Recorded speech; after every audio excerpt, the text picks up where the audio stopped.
To anyone looking in from the outside, my life was a Pinterest board come to life. The big suburban house, the successful husband, the mother-in-law who was a pillar of the local church. People at the grocery store would actually stop me, look at my life and say, "Honey, you really hit the jackpot." And I'd smile. I was world-class at smiling. But here's the thing about jackpots. Sometimes you don't realize you're the one being spent. My husband proposed to me on a random Tuesday in February. No flowers, no bended knee. Just a parking lot outside an olive garden, smelling like breadsticks and car exhaust. He asked me to marry him like he was asking me to pass the salt. And I said yes. To this day, that's the part that haunts me. At 28, I had everything. A career I loved, my own little apartment with that perfect afternoon light, and a group of friends who made my stomach hurt from laughing. But within 18 months of that yes in the parking lot, it was all gone. It didn't happen with a bang. It happened in whispers, small suggestions. "It makes more financial sense to move in with my mother," he said. "She has the space." I thought it was a 6-month plan. That was 3 years ago. Next went the job. Not because I was fired, but because the family needed me. My husband's schedule was unpredictable. His mother needed help around the house. It all sounded so reasonable when he said it. He was always so reasonable. I cried the entire drive home after handing in my notice. Then I walked inside, made dinner, and realized no one was even going to ask how my day was. Because in this house, my day didn't belong to me anymore. I want you to understand how those 3 years felt. I didn't just lose my money. I forgot I was allowed to have a voice. I became a ghost in a house run by a general in a floral apron. My mother-in-law, Martha, ran that place like a military base. If I folded a towel wrong, she'd refold it right in front of me with this pitying look, like you'd look at a child who keeps spilling their milk. And my husband, Mark, he saw it all. He just didn't care. He wasn't mean. He was just absent, like a house with all the lights turned off. I started to wonder if I had ever really existed at all, or if I was just a piece of furniture they brought in to fill a corner. Then the cracks started showing. About a year ago, the late nights at the office started.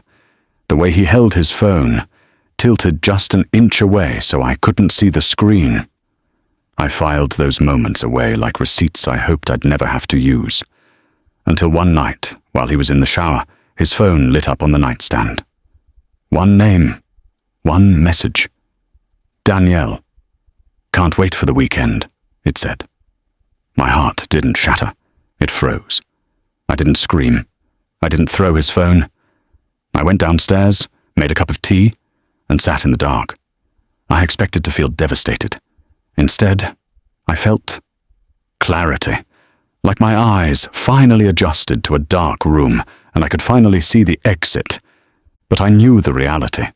I had no income, no house in my name, and exactly $400 hidden in a shoebox, money I'd skimmed from grocery change over 2 years.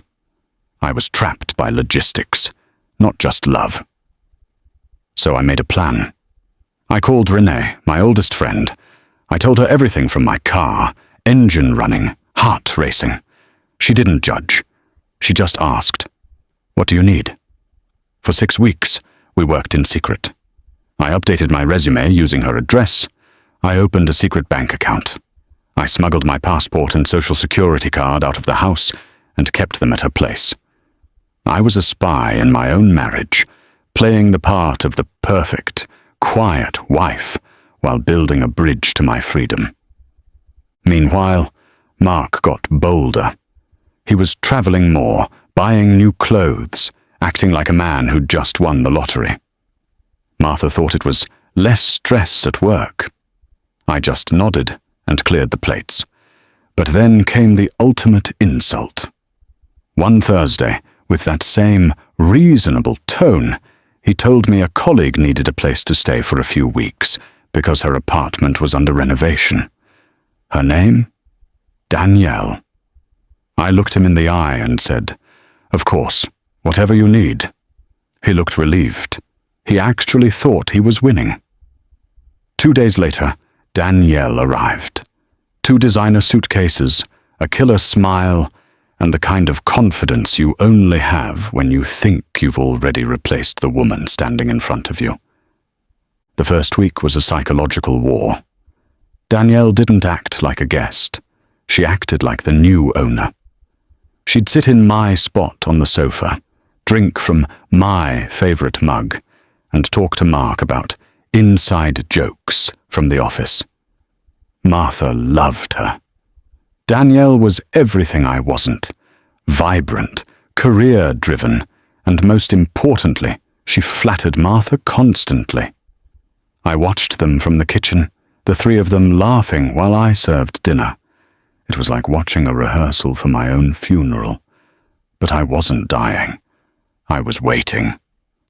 Every time Danielle insulted me with a backhanded compliment, I just added another 0 to the mental tally of what I was going to take with me. By the second week I had a job offer, a marketing firm downtown, not as high up as I used to be, but it was a start. $55,000 a year. It felt like $1 million. I signed the contract at a library during my grocery run. I also met with a lawyer Renee found. He told me that since we lived in the family home, I wasn't entitled to the house, but I was entitled to half of Mark's 401k and the savings we'd built during the marriage. Mark thought he was being smart by keeping me in the dark, but he forgot that I used to be a project coordinator. I knew how to find documents. I had copies of everything stored in a cloud drive Danielle didn't even know existed. The tension in the house reached a boiling point on a Friday night. Mark and Danielle were sharing a bottle of wine on the patio. Martha was upstairs. I walked out and asked if they needed anything.